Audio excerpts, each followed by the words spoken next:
The executive suite of Sutton Global never truly sleeps, and tonight, neither will the man standing in the darkened corridor wearing a charcoal suit and eyes that have already decided someone's fate. Behind the seamless, floor-to-ceiling glass of the observation lounge, Victor Romano remains perfectly still. In the underworld, they call him the Soulite, a name whispered in back rooms and boardrooms where men sweat through expensive shirts just at the mention of him. He is a man who operates on logic and leverage, a man who has run a shadow empire for 11 years without a single catastrophic mistake. But as he watches the scene unfolding in the penthouse office, the cold architecture of his mind shifts into something darker and hungrier. Inside the office, Imani Fletcher stands by the heavy mahogany desk, her deep mahogany skin glowing under the dim, recessed lights like she belongs to a sunset instead of the midnight shift. She is focused, the cleaner everyone relies on without ever asking, the one who keeps this corporate chaos from collapsing into its own filth. Her hair is pinned in a tight, professional bun, though a few rebellious curls escape as she reaches to polish the glass surface. She does not hear the heavy, proprietary tread of the man approaching behind her. Gregory Sutton, CEO and industry legend, strides across the plush carpet with the casual arrogance of a man who has never once been told no. He is handsome in the way that absolute power makes men handsome, with a jaw that could cut glass and a suit that likely costs more than Imani's yearly rent. He stops dead behind her, looking at her not with professional interest, but as if she were a piece of furniture that had shifted out of place. Then he does the unforgivable. His hand snaps out, his fingers closing in a brutal, entitled grip around Imani's wrist, yanking her back to force her eyes to meet his. The entire floor seems to freeze. The distant hum of the city drops into a vacuum of silence. Imani does not scream and she does not flinch. She simply goes very, very still, her breath hitching as the humiliation burns slow and deep, the kind of pain she has been expected to swallow and smile around her entire life.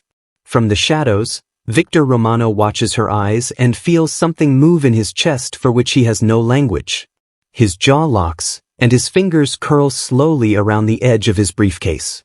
He sees the predatory curve of Sutton's mouth, and he knows exactly what the CEO is thinking, that a woman in a blue uniform has no voice that can reach the heights of his ivory tower. But as Victor watches Imani find her center amidst the assault, he decides that Gregory Sutton has just made his final mistake. The war has already begun. Sutton just doesn't know it yet. Welcome to SOBLESSED Love Stories. Please like, share, comment and subscribe. The pain is sharp and immediate. Gregory Sutton's grip on Imani's wrist is like a vice, a physical manifestation of the power he wields over the 30 floors beneath his feet. He leans in, the scent of expensive bourbon and arrogance radiating from him, his face inches from hers.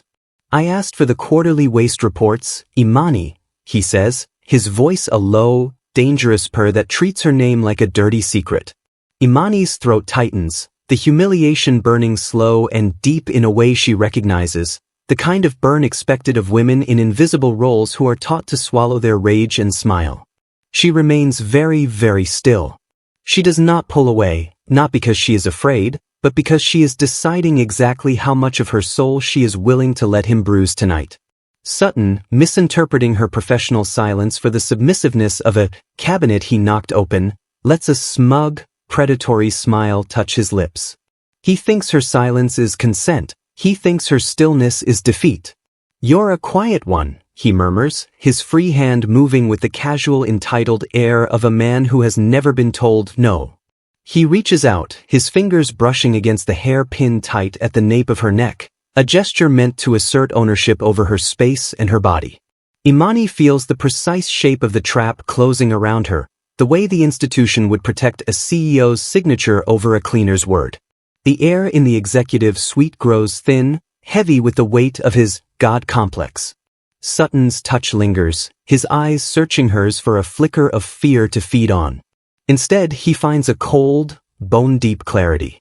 In one sharp, sudden movement, he yanks her closer, the force of it meant to break her composure. The spray bottle Imani had been holding slips from her numb fingers. It hits the plush carpet with a dull thud, the trigger snapping off, the pen drop moment that freezes the entire world. For one terrible second, even the city lights outside seem to dim as the penthouse holds its breath. Imani looks him dead in the eye, her face a careful mask of restrained intensity. Behind the glass of the observation deck, Victor Romano sees the chart of her life slip, and his jaw locks with a finality that Gregory Sutton will soon feel in his marrow. Imani is no longer just a cleaner, she is a woman deciding that the silence ends now. The next morning arrives with a clinical, artificial brightness, the kind that offers no warmth to those the world has decided to discard.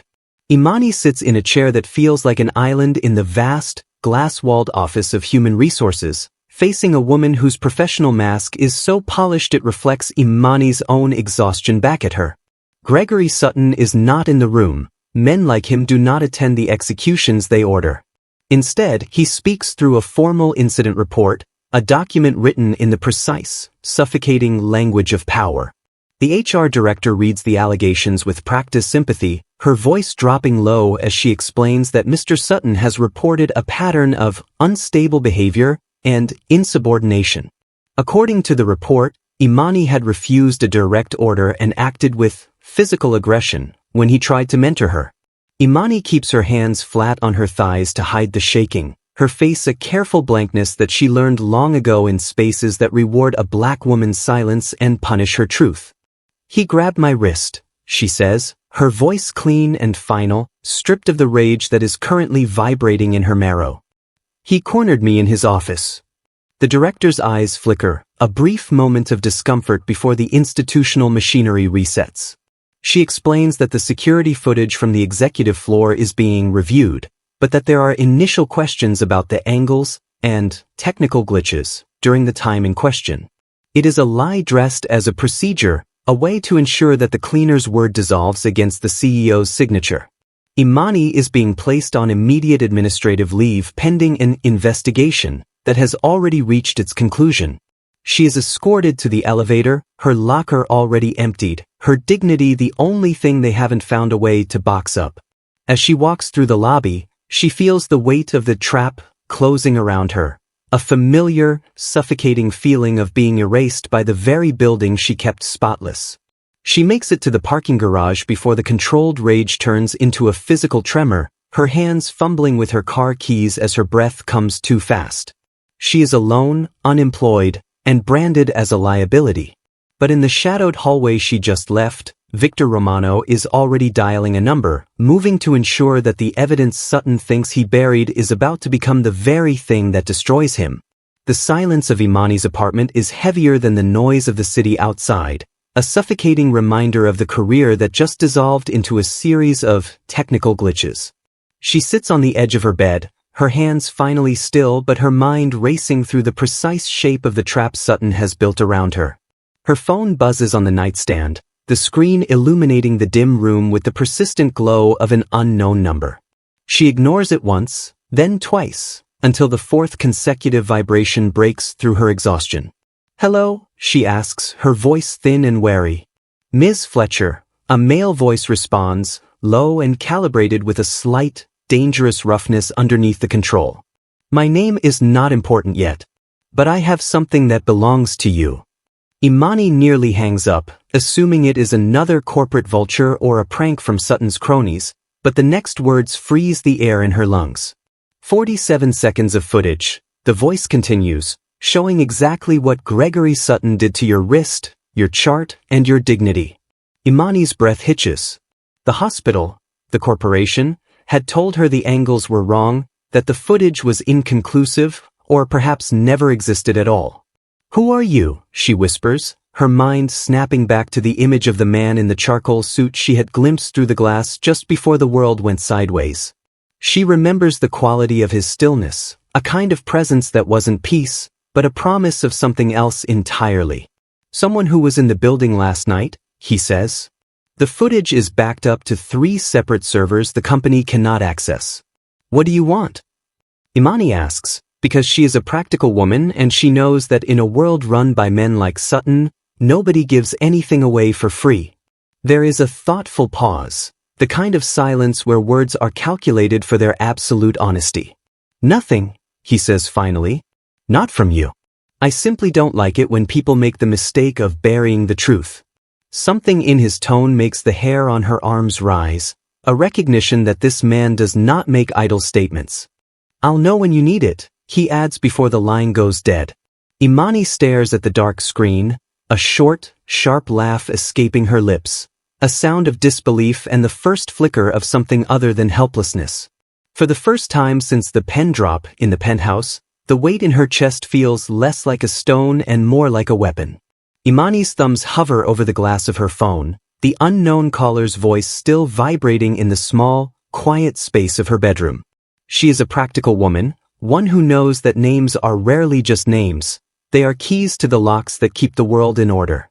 She types the name he finally offered into a search engine with one hand while she reaches for a water bottle with the other, her breath coming in shallow, measured hitches. Victor Romano. The screen doesn't explode with headlines or social media profiles. Instead, it offers a particular kind of silence. There are no candid photos, no flashy interviews, and no corporate bios. There is only the clinical architecture of business dealings, warehouses on the waterfront, private security firms, and international logistics companies that seem to exist in the spaces between the laws. As she scrolls, she recognizes the name not from the news, but from the way people's voices dropped at the community center when the Soul Light was mentioned in connection with the fires on 5th and Meridian. She sits very, very still as the realization lands in her chest like a stone. The man who has her footage, the man who watched her dignity be stripped away in the penthouse, is the most dangerous man in the city.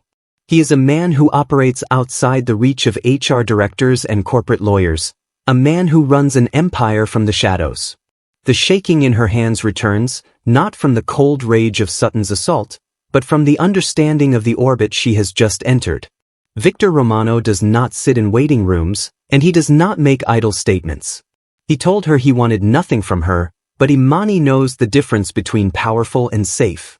To accept his help is to step away from the world she knows and into a current she has no navigation for.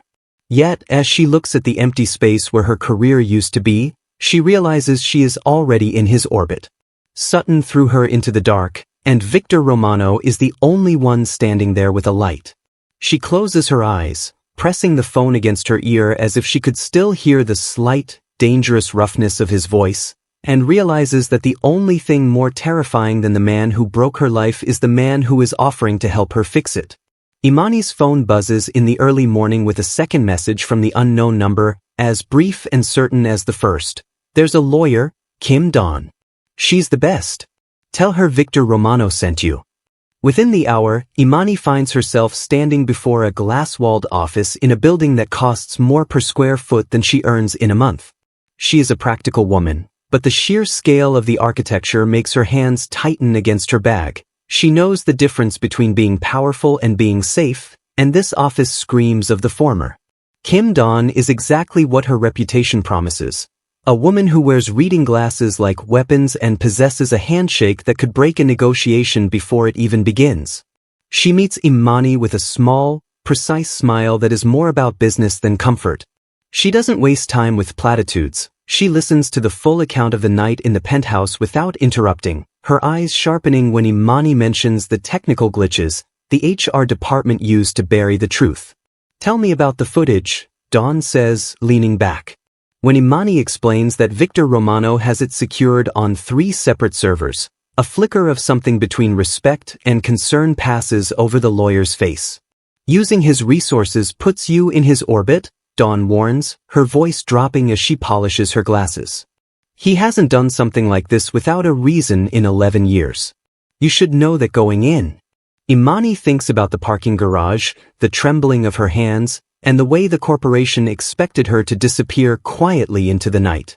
She thinks about Gregory Sutton's fingers fisted in her personal space and the cold, predatory arrogance of his God complex. I'm already in his orbit, Imani says, her voice regaining the steady, bone-deep clarity of the woman who keeps chaos from collapsing. He chose that. I'm just deciding what to do with it. Dawn puts her glasses back on and picks up a heavy fountain pen, the instrument that will serve as their primary weapon. Good answer, she says, her satisfaction visible in the sharp line of her jaw. Now, let's talk about how we burn this corporation down legally. The battle is no longer just Imani's. It is a war of precision and consequence, and the first match has been struck. The following week, the corporate machinery shifts from silencing Imani to dismantling the world around her, starting with the two women who saw her face in the aftermath. Gregory Sutton's legal team begins pulling threads, targeting Imani's friends, Layla Morgan and Denise Harper, with the surgical precision of institutional protection. The pressure is not a loud confrontation, but a series of quiet, suffocating choices. Layla receives an unexpected call about her apartment lease being under review, while Denise is offered a sudden promotion at a rival firm, conditional on her signing a standard, non-disclosure agreement regarding her time at Sutton Global. Imani finds Layla in a booth at a neighborhood diner, the other woman looking like she hasn't slept in a week. "They came to my door, Imani," Layla whispers, her hands fumbling with a folder containing her credit history and rent records. "I have a daughter to think about." Imani reaches across the table, her hands flat and steady, her voice dropping to a low, certain frequency.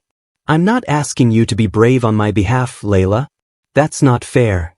She meets her friend's eyes with the bone-deep clarity of a woman who has already decided she is worth the truth.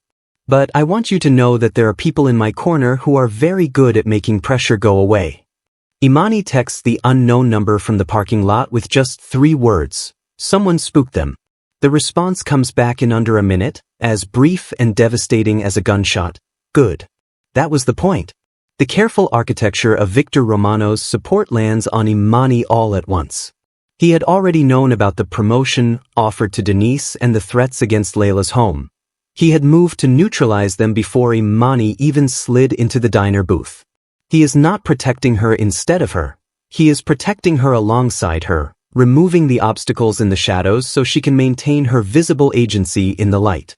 It is the most sophisticated kind of support she has ever received, a shadow empire pointed entirely in her direction. When Layla calls an hour later to say her landlord made a mistake and her lease is secured for another 2 years, Imani doesn't feel relief. She feels a cold, sharp focus. The current is pulling her toward a confrontation she hasn't fully mapped, but for the first time in weeks, she feels simply and completely steady. The battle for her dignity is no longer just a defensive maneuver, with Victor Romano standing nearby. It has become an offensive strike. The night before the preliminary hearing, the weight of the battle finally settles into Imani's bones. She is a practical woman, used to the visible labor of cleaning up after powerful men, but the invisible labor Victor Romano is performing on her behalf is a different kind of architecture entirely. Kim Dawn calls with news that reshapes the case. 2 more women, former assistants at Sutton Global who had been silenced years ago, have come forward with documented incidents involving Gregory Sutton. When Imani asks how they were found so quickly, the lawyer's silence is specific and weighted. "I had some research assistants," Dawn admits. "He has resources, Imani. He has an empire, and right now, it is pointed entirely in your direction." Imani stands by her window, watching the city hum with its ordinary evening business. The buses, the distant voices, the smell of rain on the pavement. She thinks about the word pointed and what it costs a man like Victor to pivot a shadow empire toward a single cleaner's cause. It isn't just about the footage anymore. It's about the fact that he saw her in that penthouse office, saw her refusal to flinch under Sutton's hand, and felt something move in his chest for which he has no language. He isn't helping her because she is a victim. He is helping her because she refused to be afraid. Her phone buzzes at 11:30. She answers immediately, knowing the particular rhythm of the notification. "You should sleep," he says, his voice low and calibrated, a slight roughness underneath the control. "So should you," she replies, settling back against her headboard. "Why are you doing this, Victor?" Truly, the silence on his end is different this time, weighted and honest, as if he is calculating his words for their absolute impact. "Because I saw you," he says quietly. "I saw how you held yourself afterward. You're worth considerably more than the truth, Imani. The truth is just where we're starting." The intimacy of his words lands in her chest like something she has been waiting a long time to hear without knowing it. For the first time, she uses his name, the sound of it deliberate and strange in her mouth. "Victor," she whispers. "Stay nearby tomorrow." "I already am," he says, and as she closes her eyes, she realizes that being backed is not the same as being protected.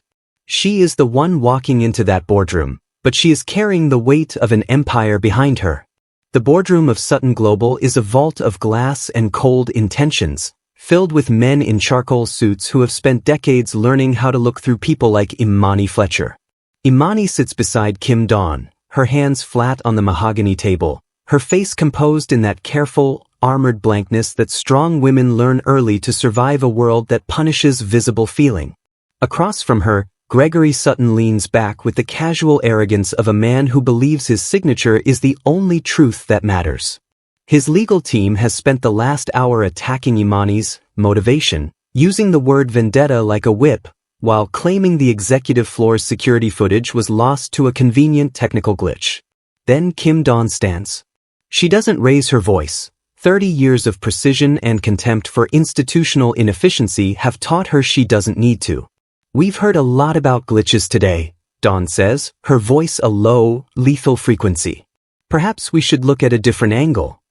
The grenade drops into the proceedings with the press of a button. On the massive screen at the end of the room, 47 seconds of crisp, undeniable reality begin to play. The boardroom goes so silent that the hum of the air conditioning sounds like a roar. There is no glitch. There is only Gregory Sutton's hand fisting into Imani's wrist, the brutal, entitled yank that forces her toward him, and the chillingly calm way he looks at her like she is furniture he owns. The footage captures the exact moment Imani's spray bottle hits the floor, the pen drop that marks the end of Sutton's empire. Sutton's face drains of color, the handsome mask of power evaporating in seconds. His lawyers request an emergency continuance, their voices high and desperate, but the lead director, a woman who has clearly been waiting for a reason to stop pretending, denies it with a single, sharp look. The evidence tampering is as visible as the assault itself. Imani doesn't look at the screen. She looks at Sutton. She watches as the God complex shatters, replaced by the particular terror of a man realizing that the person he tried to erase is the one who just ended him. The interim ruling is immediate. Sutton is placed on suspension pending a full criminal investigation, and Imani is reinstated with a public apology that Dawn will negotiate word by painful word. As the room erupts into hushed, panicked whispers, Imani's phone buzzes in her pocket. She doesn't need to check it to know Victor is nearby, watching the live feed from the shadows, ensuring that the seconds of destruction are exactly what she earned. The aftermath of the hearing is not a sudden silence, but a controlled demolition of the world Gregory Sutton once thought he owned.